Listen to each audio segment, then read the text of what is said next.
I'm going to go ahead and share screen. If I could get some verbal yeses or nos, if people can see the screen okay. Definitely can see. Awesome. Well, everyone, thank you so much for coming out this afternoon on a lovely Sunday day to come over to meet Rebecca and Nick in their home. This is our, I believe, 6th or 7th open house. So we're very excited to have you all here. And they will be showcasing their ground source heat pump with Steve from Lake Country Geothermal. So just do a little bit introduction about the Heat Smart program. We are a community-based heat pump campaign, also connecting folks to weatherization programs and incentives as well. Currently, we cover a couple counties, Schuyler, where Nick and Becca are from, as well as our neighbors, Seneca, Steuben, and Yates. And we're really here to empower folks. We want to help folks be able to learn more about heat pumps, the benefits, the incentives, so they can adopt them into their homes to get some clean heating and cooling options and get that weatherization work done if that's of interest. So we really want to help folks do a lot of decreasing and increasing at the same time. So we want to help folks decrease their heating and cooling costs and also decrease fossil fuel usage, but at the same time increase knowledge about heat pumps and increase comfort, health, and safety. So those are some of our main goals. We are about one of 20 Heat Smart campaigns across New York State, and we are grant funded through NYSERDA, New York State Energy Research and Development Authority, which helps with our electrification and other energy goals across New York State. And our physical organization or program is based at Cornell Cooperative Extension, particularly in Schuyler, but again, we cover many counties. So we work with a lot of folks. We work with folks like homeowners, such as a lot of you on the screen today. We also do programming with renters and landlords, small business and nonprofits. And there's always new things popping up. So we're always excited to get the word out about all those options. The average home energy use is about 75% when it comes to a typical home in New York State. And that's for heating and cooling. And guess if it's more for heating and cooling? What do we think? Heating, Yes, of course. So our average New York household, now mind you, this was pre the last couple several months having kind of odd bills coming up, but roughly a New York State homeowner is going to be paying about $2,500 a year in energy bills. We'll find out a bit more about how much Becca and Nick were paying a little later today. more like $5,000. Yeah, it's definitely that average has probably gone up a bit. I mean, we have some folks on kerosene, natural gas, wood, so there is a bit of differences there. But the idea is by adopting heat pumps for clean heating, cooling, weatherization, you could save hundreds to thousands of dollars pending what you're currently heating with and what's going on with your situation. So where are we with the climate change? I should actually change this to climate crisis. It's kind of where we're at. We are really trying to decrease that right now. So 30% of our greenhouse gases, or GHGs, are from homes, places we work, worship, shop, and hang out with folks. And by adopting these heat pumps and other things to get the home tighter, we can make things cozier, cut down costs, and help the planet out as well. So a big thing that New York State is looking at is the New York State Climate Leadership and Community Protections Act. So there's different benchmarks, decreasing these greenhouse gases by 40% by 2030, and then increasing that amount to 85% by 2050 in total. So we are definitely well on our way, and hopefully this story with Becca, Nick, and Steve from Lake Country Geothermal will inspire you. So I am going to head, and I'm going to be quiet and go ahead and let Nick and Becca and Barney, if he's on screen, that's their dog, introduce themselves and tell us a bit about their home and so forth. Hi, Barney's looking out the window somewhere, but we moved into our house in August of 2020. We live on the east side of Schuyler County in Trumansburg. It's an older farmhouse, probably built in the 1850s, and it's like one of those, it's a classic farmhouse, so you can, like there's an addition and then another addition and then another addition throughout time. And so it made our house kind of complicated in the way that it was being heated previously. And we are very fortunate that we have a lot of land. We have 20 acres. So it was a no-brainer that when we were ultimately deciding to do geothermal, that we were going to go with a horizontal system because we have enough land to do it. And yeah, we also have a lot of barns. We have, like, depending on how you split it, like 3 barns. 4, 5. 4 or 5, I don't know. We have many outbuildings, yeah. And yes, we're getting married in a month. Congrats. Thank you.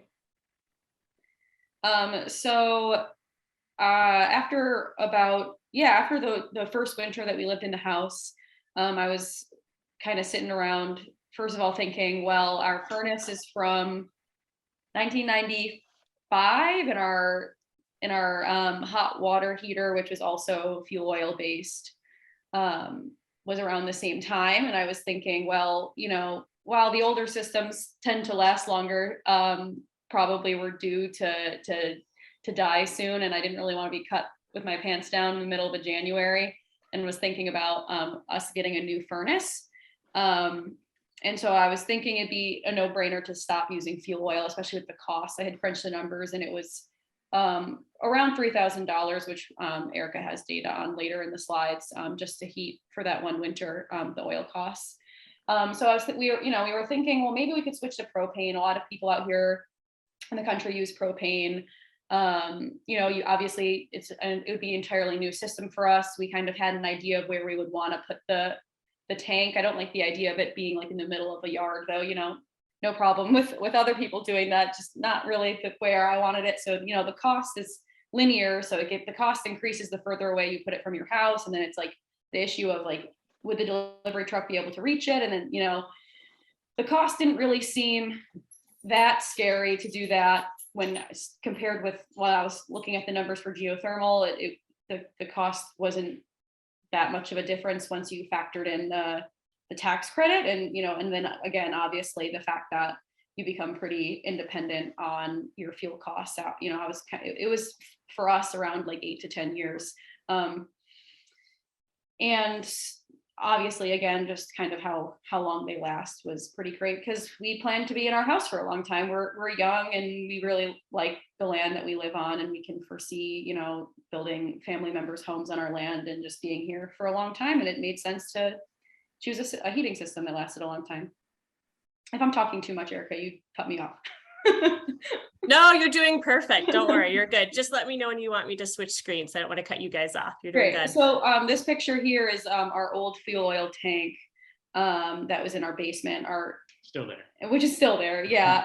And our furnace was down there. But interestingly enough, the previous owners who had lived here for 60 years, they were in their mid 80s, and maybe weren't extremely up to date on the various heating options that came around at the turn of the century. And the upstairs was kind of cool once they took out a wood burning stove, and then there's pictures of this later in the slides, but there was a second fuel oil furnace that was also upstairs just to heat a portion of our house, and it was like a mobile home furnace, and there will be pictures of that too. So that's kind of the unique thing about our house, that we were heating our house with two different oil furnaces. So getting into the specifics of what we had installed, Steve is probably a little bit better at it. I'm just, he was very knowledgeable in making, the selection, but we had a horizontal loop field dug. And then the furnace that you can see down in the basement is it's standing upright, and there's also an option for one that lays horizontally, but it's like kind of on stilts. And that was kind of like the major decision once we decided that we wanted a variable system. I'm going to let Steve talk about that, because I'm going to definitely botch it. But we got the variable heating system mostly because of our plans in the future that we would want to upgrade our ductwork, because we only have ductwork in about half of our house. Some ductwork goes to their second story, but in the future we'd like to add more ductwork. And so the variable system has the ability to continue to heat based on how much space that you're heating, whereas there's basically one that just kind of turns on, turns off. And again, I should let Steve talk about that. You're doing great, Becca. Steve, what is in this basement? I know we're going to talk about it when we actually get to sneak down in the basement with Rebecca and Nick in a little bit, but can you point out some of the parts on here and explain them a little bit? Sure. Well, to begin with, Becca mentioned that, and I don't think you can see my pointer, but if you look at the image on the right-hand side, that the unit was vertical instead of horizontal. Most manufacturers of forced air heat pumps, geothermal heat pumps, make them in both orientations, vertical or horizontal. And in Becca and Nick's case, it was really touch and go whether we could stick a vertical underneath their ductwork. As you can see, there's no clearance there. And vertical is a cheaper option. Right, and so as you can kind of see how low the clearance is in our basement, which you'll probably be able to get a better visual of when we go down there. It's probably 6 feet, and the measurements that Steve and his workers took had to be pretty precise to make sure it all fit in there.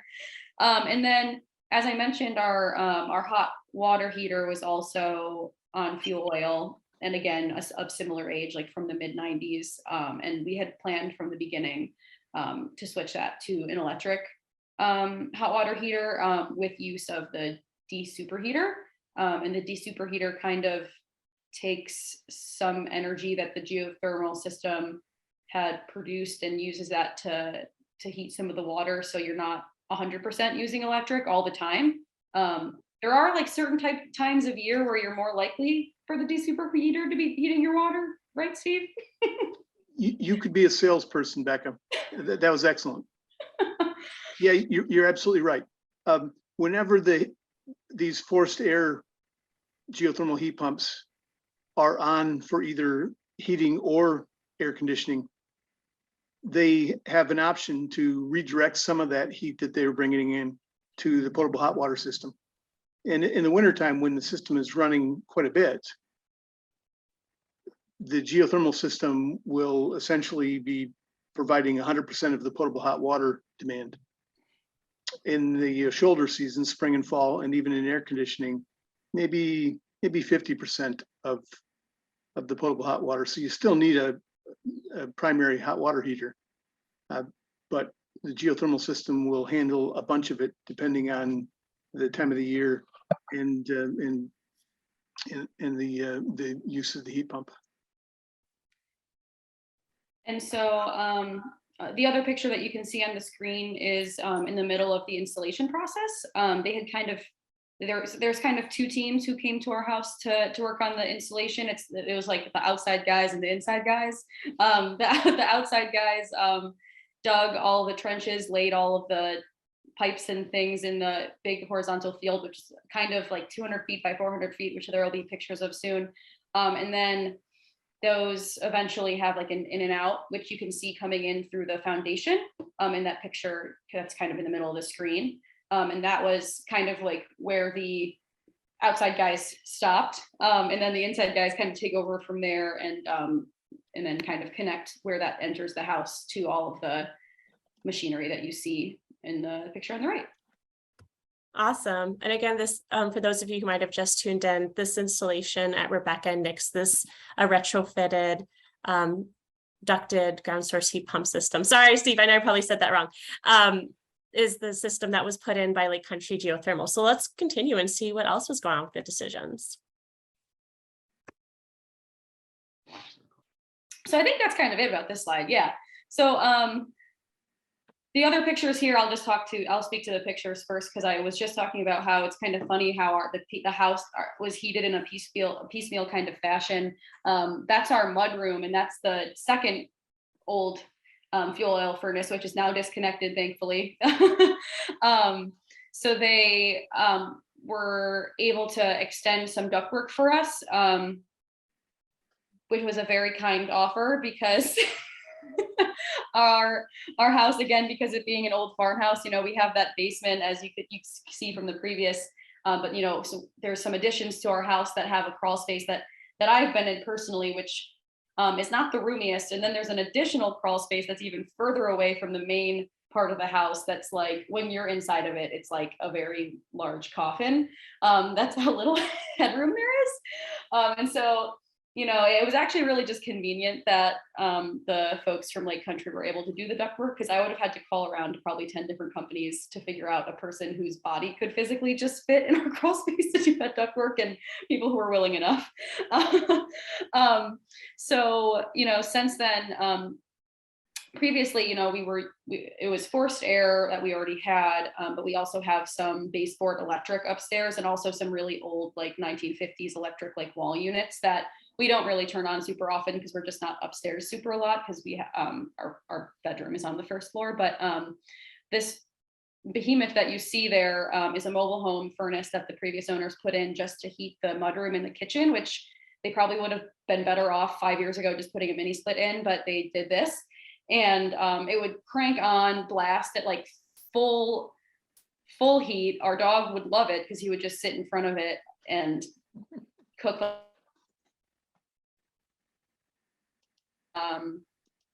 Excuse me, then the heater would turn off. And so our kitchen was kind of heated like off and on, off and on. Same thing with the rest of our house with the other furnace, but it was 2 different furnaces with 2 different thermostats, which was annoying. And then this just kind of took up a lot of space in a valuable area of our house. I'll let Nick talk, I guess, a little bit about what we've said about about how the house has felt since we've started using our geosystem. Oh no. If I could interrupt just for a second, Carl, are you on board finally? Yes, I am. Yay! Sorry, it took about 4 attempts before you could finally make it in. Welcome, Carl. Go ahead, Nick. Thank you, thank you. Yeah.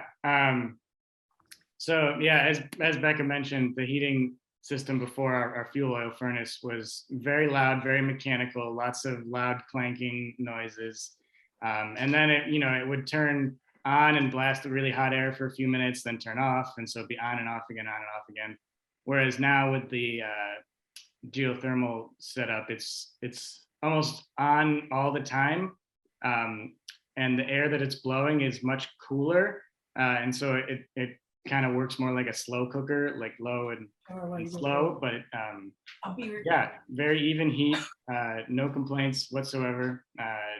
Everyone, that's the first question everyone asks us is like, how was the winter? Did you guys need to supplement any other heat? No, it heated us completely fine. We really noticed no differences comfort wise, and we've only had to turn the AC on a few times, but it's been great. I turned it on just now for the demo, but we didn't need it on. Yeah, and you can't even hear it running. So some interesting caveats, again, the old house thing. When the Lake Country folks were changing out the old furnace and hooking up ductwork to the new system, their goal was to take out some of the old ductwork and upsize it a little bit to help with the sound of the flow. I mean, kind of, basic physics is basically there's going to be more airflow because it's a more powerful system, and the smaller ducts are going to be louder. So they upsized the diameter. And what that photo you're seeing in the middle of the screen is, they had to kind of stop in the middle because we had this old duct that was under our dining room, which is actually like 5 feet over here from us, which was encased in asbestos. It was only 5 feet of it, but the Lake Country folks obviously wouldn't want to be exposed to that work hazard. So they paused for a little while until we could get that removed. And then they came back in and finished upsizing the ducts that made sense for them to upsize. And then after that, they extended the ductwork, like I mentioned, added a new duct to our kitchen, as well as a return vent to our kitchen. So Nick mentioned that we haven't really noticed any difference as far as the quality of heat, but on the opposite end of that, we've definitely noticed a huge improvement in the quality of the heat of our kitchen, because now it's synced up with the rest of our house and warmer than it was before. Mostly because of ductwork, I guess, but also because they needed to do that with the old system, because that old furnace just wasn't powerful enough to reach that part of our house. And now we have a more powerful system. That other caveat that we mentioned about the height of our basement being able to fit the vertical furnace, obviously a big point of consideration was the fact that the vertical furnace is cheaper than the horizontal one. So I'm sorry, I keep talking about vertical and horizontal, but the vertical and horizontal loop field is the outside, but I'm talking about the physical furnace in the basement. Sorry about that. And you can see there's a little yellow circle on the screen that when they were doing the walkthrough after the installation was finished, I had asked, like, I had been a little bit anxious because, excuse me, do you want to talk about that? I'm having a problem with my throat. Yeah, well, they had just installed this system after the incredibly wet year we had last year. And so we were cognizant of how wet it can get in our basement. And we asked them, like, okay, well, how high can the water get before it's bad news for us? And so that's what that yellow circle is depicting. That's the point of no return for our furnace. And yeah, so that's something to keep in mind. We've since installed a much more heavy duty dehumidifier downstairs. We got a new sump pump, and we're looking at other sorts of drainage systems, but hasn't been a problem this summer, of course.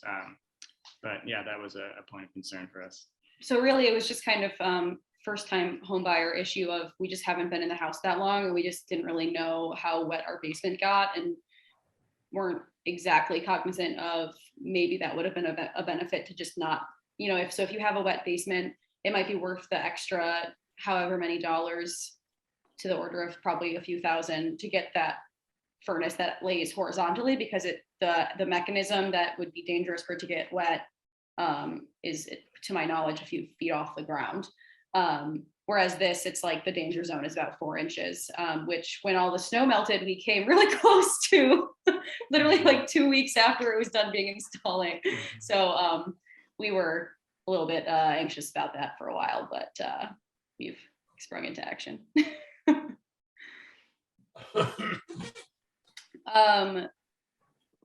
The timeline of what happened was Steve came over to our house sometime like towards the end of the summer. I want to say like September or August. And I think we signed a contract like around September or October. At the time of that, signing the contract, it was, they were very forthcoming with the fact that it's kind of you're very much at the beck and call of the weather of upstate New York. And so that, they can only dig until, on certain days and to certain time periods. And it was kind of an ever changing timeline of like, this is the day we'll start. Okay, maybe it might be this, maybe it might be this. The dates of, it was the end of December when they started digging outside. And then that was kind of, I think, to my knowledge, we were probably the last people you guys dug that winter, because after that, like shortly after that, the ground was frozen. And then once the outside stuff is done, it's like you can kind of take your time as far as starting up on the inside stuff, as far as getting the old furnace out and the new one in. But they kind of sprung into action very quickly, because another unforeseen issue that we had was that our air pump for our well corroded out the bottom and was overflowing while we were out of town, and actually thankfully while Lake Country was in our house doing the installation. So they noticed, and we had friends come over and like fix it up. And what happened was our old hot water heater, which we were planning on replacing anyway, was like bursting at its seams of water, filling our basement with water also then. And we were very fortunate that like within a couple of days of that happening, they came out and installed our new hot water heater. And then a few days after that started doing everything else with the furnace. So it was actually very convenient timing. As far as this picture here, you can see that there's a big excavator that was digging the trench for the horizontal loop field outside. And you can see the ground's a little bit torn up closer between that old outhouse and where the photo is being taken, because they had used a excavator to dig some lines closer to the house, because our septic line is near there. I remember being a little bit anxious about that, and Steve was really funny. He was like, listen, we've torn up people's septic lines and dozens of times, and we'll do it again, and we just fix it and we just move on. It's like no big deal to them. And I don't think they had to, they didn't. But they didn't. Yeah, we were good. And they had to thread quite a needle between our septic and our well pump, or our well line. Yeah. Did we break your septic line? No. If we did, no big deal. And so the biggest thing with all of that, ground being overturned is that you have to kind of be comfortable with it looking a little bit sloppy for something like 6 to 8 months so that the lines can settle. Because if you bring heavy machinery to excavate and flatten it out, it could disturb the newly installed system.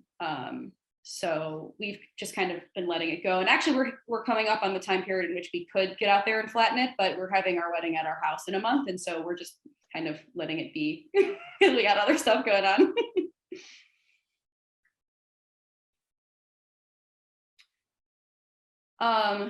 As far as the I can dive into this part. Yeah, you go ahead. That's easier. All this Sure. Yeah. And everyone, I apologize. I was so excited to showcase. I forgot to introduce myself. My name is Erica Herman.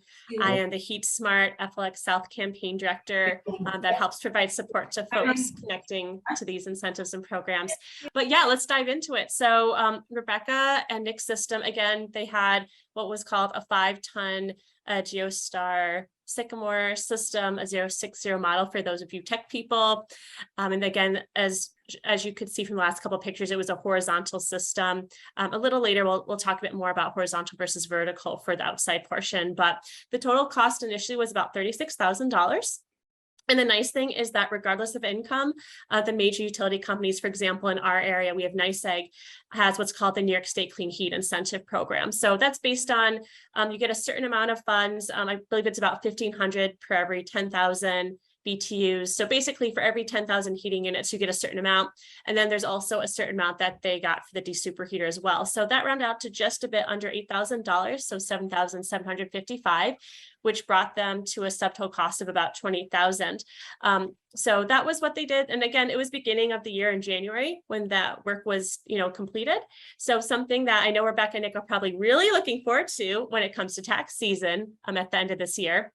But there's a lot of great tax credits on heat pumps, particularly ground source heat pumps right now. So there's a 26% federal tax credit. So once you take the NYSEG incentive away, that's 26% of that, about $20,000. So over $7,000 of incentives coming their way for that. And then most excitedly, we were doing a dry run previous Saturday, 2 Saturdays ago, to get ready for this session. And then I was talking to Rebecca and Nick, I'm like, you guys know there's now a 25% state tax credit that just came out a couple months ago, right? And they're like, no. So that's up to $5,000 max. So they should be able to get that. So the subtotal cost with those incentives is just shy of $16,000. And as they were mentioning, we'll talk a bit more during the actual session where you get to look at the parts of their house in person through the camera. They actually did duct modifications for just under $2,000. So total on cost for them, we estimate it's going to be about $17,700. So that's about a 50% savings with all the incentives. So that actually makes it really competitive for folks who have the tax liability to get these tax credits. If you're thinking about air source heat pump, maybe a ground source heat pump could be a fit, and it could be about the same cost with a more efficient system. So I'm going to go ahead and Steve, do you have any other comments on this one? Or I think we covered most of it, but any comments on this slide? Just a general comment that, of course, those prices have gone up significantly because of inflation. Yeah. So if you're going to walk away from this presentation thinking that you can get a system installed at 36,000 gross, that's not going to happen anymore. Yeah, it'll be a little different. So something to keep in mind, just as like a buyer education, is when you have someone like Steve come over to do a site assessment for a heat pump system, when they give you a quote, and this is for most contractors, any house, this is just a good rule of thumb, just check like the expiration date at the bottom when it's coming to making a decision. And if you feel like you need more time, you can always reach out to Steve or whoever your heat pump contractor is and say like, hey, if we wait a little bit longer, what do you think prices might look like? So just something to keep in mind. Just one additional comment. So when you approach a contractor, ask them for not only the cost of the installed system, but what they estimate you're going to save in terms of energy and in dollars. And I think that's actually going to lead perfectly into either it's the next slide or the second to next slide. So perfect timing, Steve. Let me see if that's the next one. Perfect. Unrehearsed. Good timing. Unrehearsed. Rebecca and Nick, take it away. And then Steve, please add in. So we had only been in our house for one full winter, but we had calculated that we spent $3,000 on fuel oil to heat our home and our hot water. Now, obviously, fuel oil costs continue to rise, and I don't really have perfect data, but I think the next slide has a little bit more information. But because we kind of had like half a winter on oil and then half a winter on geo, we still haven't been able to see our exact cost savings as far as what it costs with heating in the winter. But we have a pretty good estimate here, because you know, once you, with us having forced air, obviously the electric that it takes to force the heated air through the home, you know, that starts to go up. So you kind of have to balance the cost of the fact that you're saving on oil, but your electric bill will start to go up a little bit. If you have solar panels, I guess you don't have to worry about that as much, but we don't. And so we have, I mean, we still saved something like, yeah, there we go, $1,300 on heating our house last year when you balance the electric that went up a little bit. And also just in general, everything is costing more this year. And then this screenshot that you see here is one benefit of our system, the Sycamore system, is that it has some cool data collection, and it was showing us how much energy we were using. And then the other benefit is that Lake Country can remotely monitor how our system is running and make adjustments remotely, which I don't know much about, but Steve could probably speak to. And the other benefit of the Sycamore series is that if you're basically, again, with the communication thing, you can use an app on your phone. It's called Symphony. This is a screenshot of what it looks. You just open it up. It looks just like that. And really what you're looking at is, you know, is it on? What temperature is it running at? Do you have it heating or do you have it cooling? We've used it, like I've used it to like change the temperature, like when I've been at home, actually when I've been at work, but actually I use it more at home. Like if I'm just too lazy to get off the couch, I'll change the temperature on my phone. I loved when you said that. You're like, yeah, I can just go like this. And then I look at my thermostat and it goes boop, boop, boop. And it just kind of adjusts. So it's pretty user friendly. You know, we are millennials, I guess, but I mean, really, you can't mess this up on this app. There's nothing you can really do wrong. Steve, do you have anything to add about the app on your end? Yeah, a couple of comments.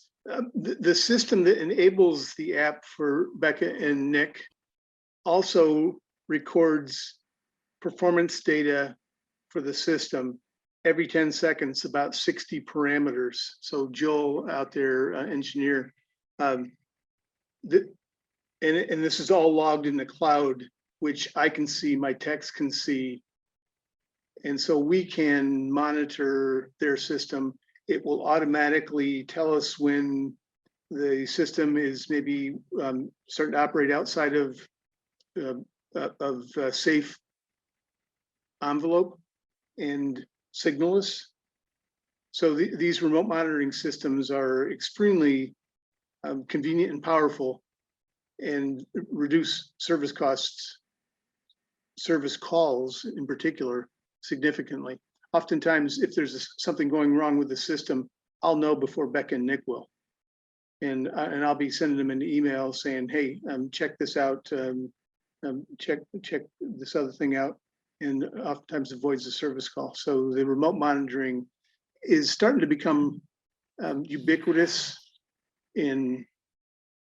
so every heat pump system that you might consider installing, expect to have a remote monitoring system attached to it. And if it doesn't, ask why. So the pictures that you're looking at, we'll be able to show you a closer look of when we go down into the basement. The primary reason why we thought Zoom would be a better idea is that our basement is a bit treacherous to get to, so safer for all parties if we show you over video. But basically, you know, there's not a ton of personal maintenance. It's still the maintenance of the installers coming, I think on an annual basis. I let Steve speak to that. But as far as, what we as homeowners have to worry about is changing the air filter, which you do on any forced air system. And the only other new thing to wrap your brain around is kind of have to check the water levels within the geothermal loop field system. You can see that from the house. It's like, and there needs to be enough solution basically going through the system, otherwise it won't work, is the extent of my knowledge. Very good. And we'll have Steve jump in a bit more on that when we can see it in person, which we'll see in just a bit. So I think that might be the last slide until, oh yeah, future. We'll go over the future really quick, and then we'll shut down my end and we'll hop in the basement. That was just so that you could see, based on my body, how cramped it is in our basement and how it fits fine. As I mentioned, in the future, when we were thinking about what kind of system to install, we plan to, once we have kids someday and there will be other people living in our house upstairs that we just don't occupy now, we'll want it to be more comfortable continuously, and we'll add ductwork. And we would like to improve our house's ability to keep heat in. Like we have, I would say about half of our windows are probably original and a bit leaky, and increasing insulation like in our attic. And hopefully that'll in general make our system more efficient, but we already have a more efficient system than when we moved in. So we feel pretty accomplished. I'm going to stop share screening and I will let Becca and Nick go ahead and share, and we'll hop in the basement and check things out. And I think Steve, once we get in there, pending what we're looking at, if you want to jump in minutely what some differences might be if someone has like a water-based system, what some parts might be a little different. Do you want me to do that now while Becca and Nick are migrating to the basement? Sure. So there are generally two types of geothermal heat pumps. One provides heat directly to forced air, and all it can do is replace a furnace. The other applies its heat directly to water in a so-called hydronic system, and it can do a myriad of things, including provide heat to baseboard, radiant flooring, hydronic air handlers, whatever you can imagine, frankly. So there's Barney looking down. What's that? There's Barney the dog looking down. He doesn't like the basement. Yeah, okay.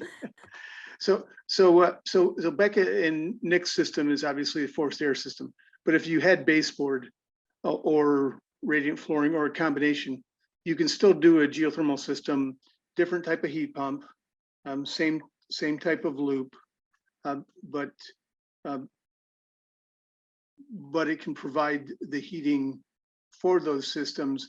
There is a caveat though, because typically in a baseboard system, the boiler is providing 180-degree water to the baseboard. Heat pumps can do comfortably 130, maybe 140 degrees.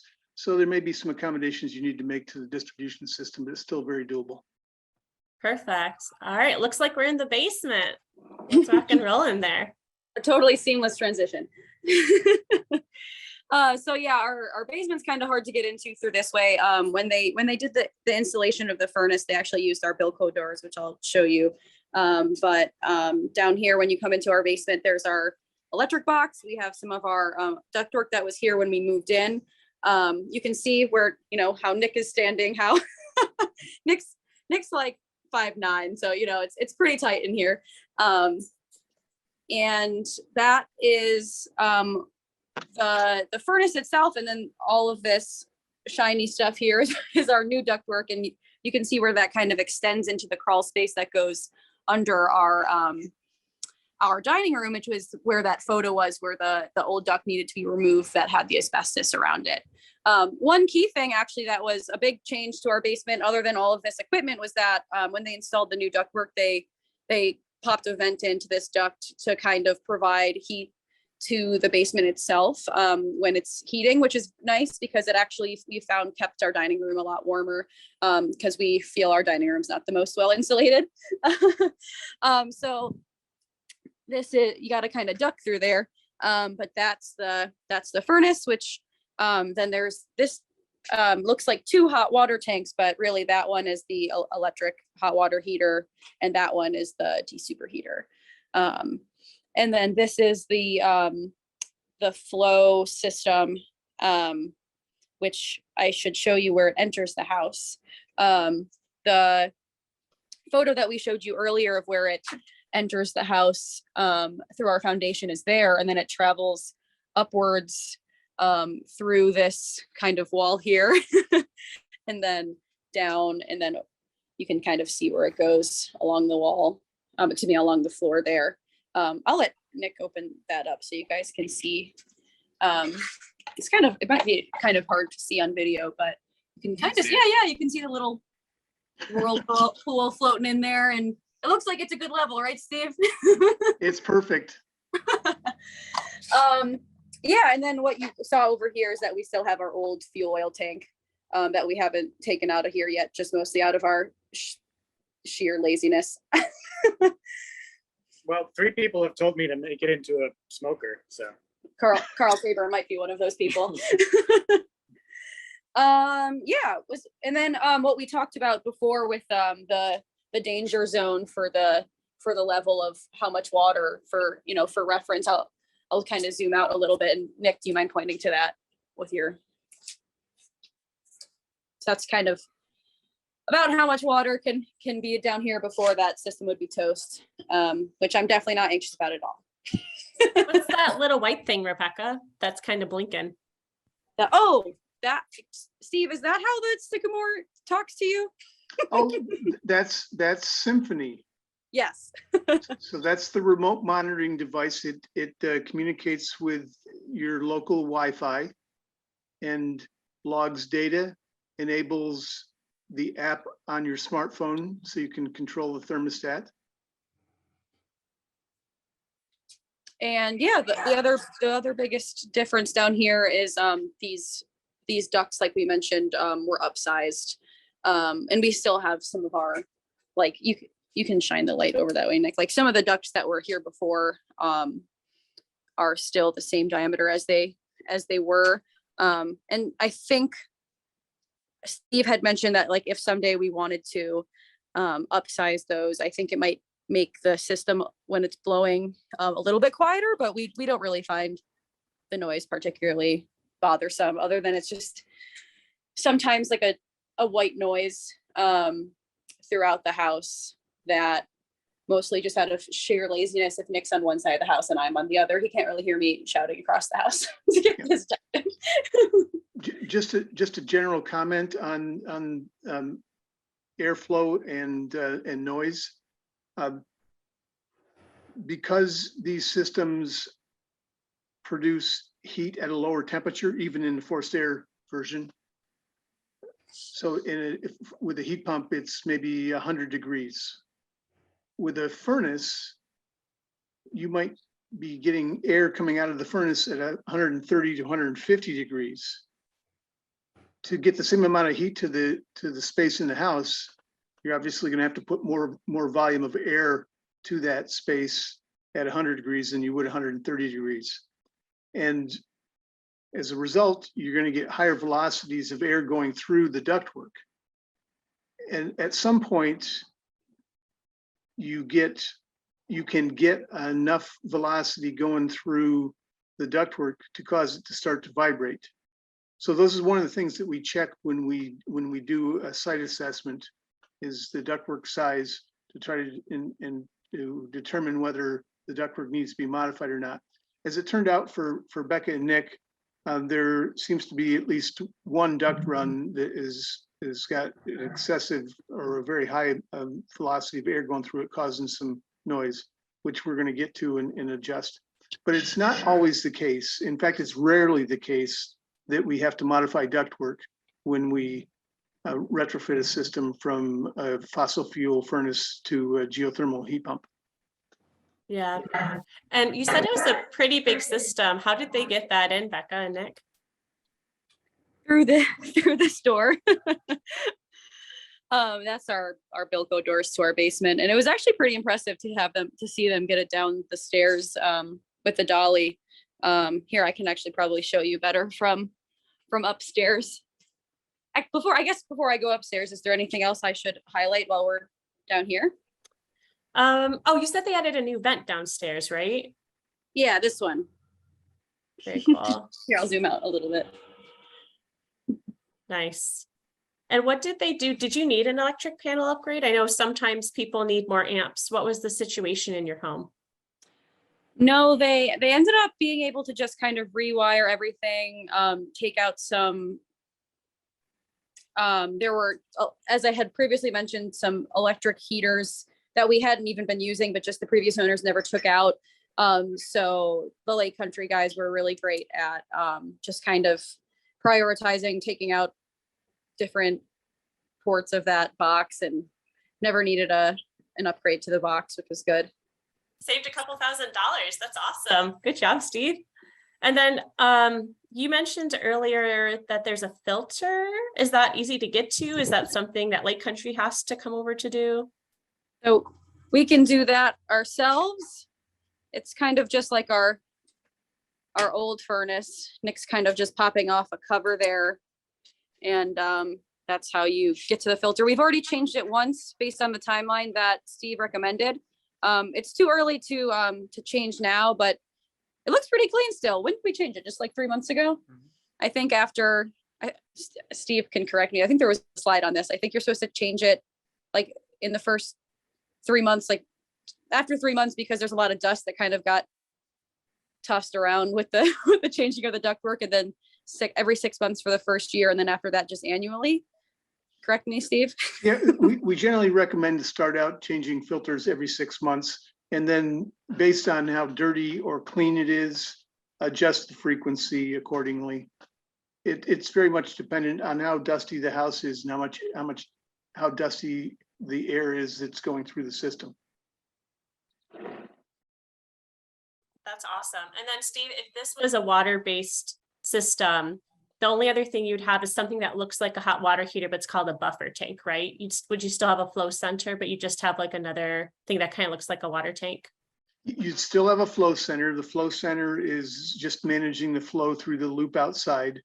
And with a water-based or hydronic heat pump, you more often than not would have a buffer tank. That's probably beyond the scope of today, but I'm happy to discuss that with anybody. Cool. And then off from the buffer tank can be a host of different distribution systems: baseboard, radiant flooring, air handlers, or all of those. So lots of options. That's great. Cool. Well, I guess we're going to see Barney next upstairs. Probably misses everybody. That's right. While Nick is doing that, I'm gonna go upstairs, and first, I guess I'll show you where our stairs lead out, and where they very impressively wheeled the furnace through. There's where our Bilko stairs. So just a quick comment on the electrical requirements. Becca indicated that we didn't have to make any changes to her electrical panel. She had a 200 amp service there. 200 amp service generally is going to more than handle a heat pump. It's going to be the heat pump is going to, in most cases, be your biggest consumer of electricity. We can, in some cases, do conversions with the panel is only 150 amps, and on rare occasions as low as 100 amps. And if you don't have enough service, then it can be a couple $1,000s or more to upgrade your service to your house. These days, almost all houses are built with constructed with 200 amp service. Perfect. But we occasionally run into systems that are the houses that are 50, 100 years old and haven't been updated in a while that may only have 100 or 150 amp service. Oh, I see Nick on the go. All right, Nick, I will go ahead and pin your screen. Give me just a sec. Sorry about the technical difficulties. Oh, we're all good. Nick's phone decided there was a time limit and my computer didn't. No worries. So here's our kitchen where Lake Country installed a new vent here. There's an old vent in here too. Their ideal plan was to kind of stick it over here by this window, but again, the Sorry. old house thing, there wasn't really a good place to put it. And then they installed this return vent here for us, which again has been heating our kitchen really comfortably. This white grate here is where the old mobile home fuel oil furnace was blasting out heat. And we actually still have the furnace in here, but we've disconnected all of the ducts. But it was, as you saw in the photo earlier in the slides, there was ductwork going here and then up to that chimney space. And we've taken back a lot of space in this room. We're just kind of keeping the old furnace around because we're planning to hopefully sell it. And then the tank is in this closet here. And yeah, those are kind of the biggest changes to the house, other than obviously the basement. And what are you planning to do when you get that second oil tank out, Becca? I want to turn this into a laundry area because old house things, we have our laundry in our kitchen, but the washer's on one side of the kitchen and the dryer's on the other side of the kitchen, as you can see here. I love it. Oh yeah, where was that tight spot that they went through? The Oh crawl yeah, space. so the crawl space that you saw down there kind of leads into this area in our kitchen. You can kind of see like from here to here is the entry to our crawl space that the Lake Country guys dropped into. And then it's quite a narrow crawl space underneath our dining room, underneath our kitchen, and then under our mudroom, where they also helped upgrade the ductwork, because the ductwork kind of goes through here. And we had a duct in here already, but the previous furnace just didn't reach past this way. And now it gets heated pretty nicely in the winter. And if you're claustrophobic, it's not it's not a fun crawl space to be in. Becca, is that space now okay heated? Yeah, it's pretty nice. This room is not I would basically just say this room is basically not insulated at all. And in the winter it's like a little bit chilly, but like still habitable. But we're not really hanging out in here. It's our mudroom, so it serves its purpose. And sometime we'd like to improve the insulation, especially if I'm gonna put a washer out here and don't want the pipes to freeze. Awesome. That looks great. Do you want me to pull up the pictures for what it looks like outdoors? Yeah, that'd be great.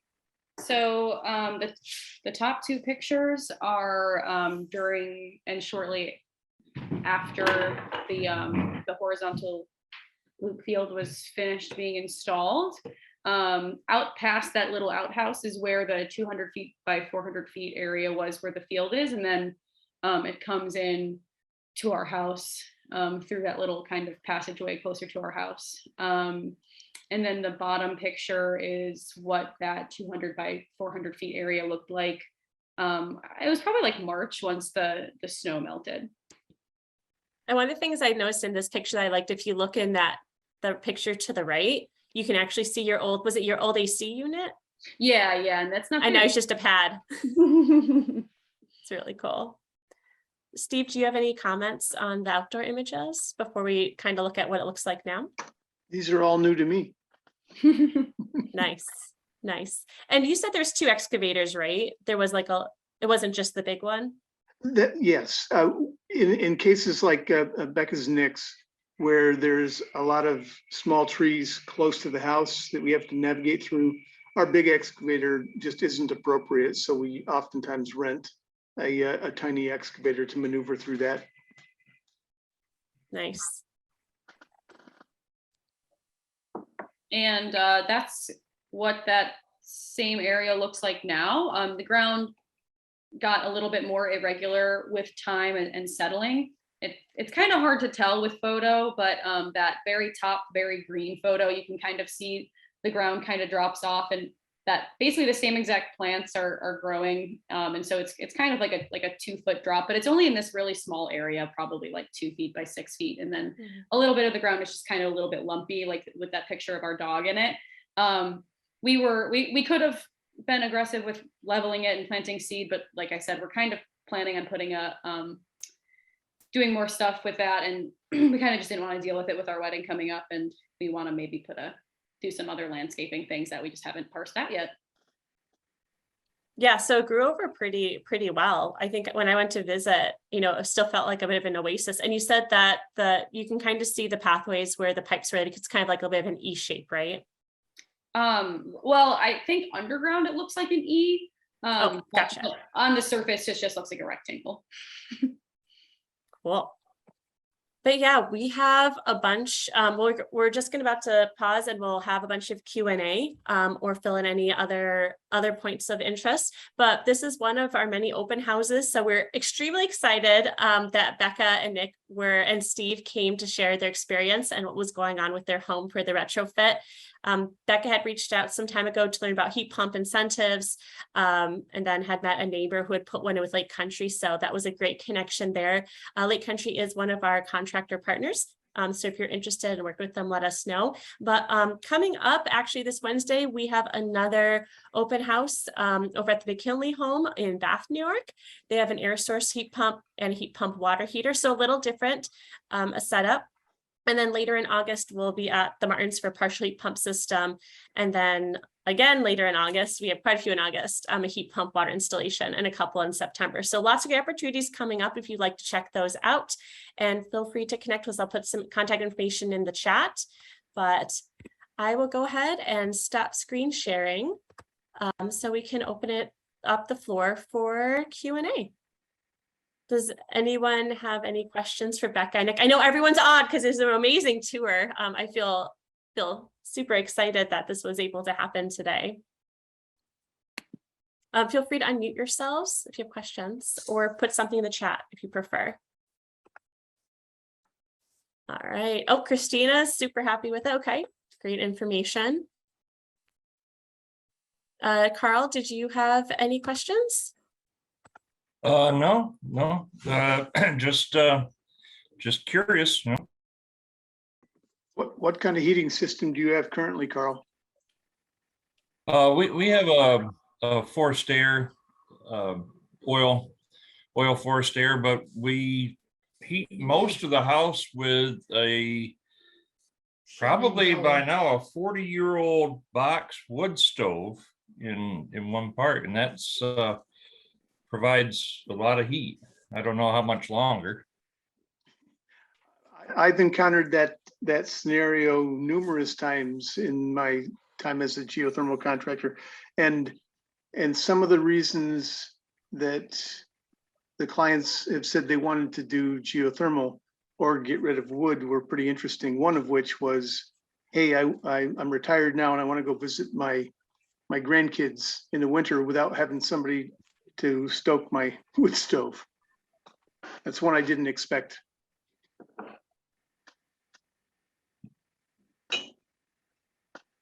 I'm gonna go ahead and pop. I know that Lake Country is a good website for maintenance for these systems. So thank you, Becca and Nick, for demoing that. So I'm just gonna pop that in the chat.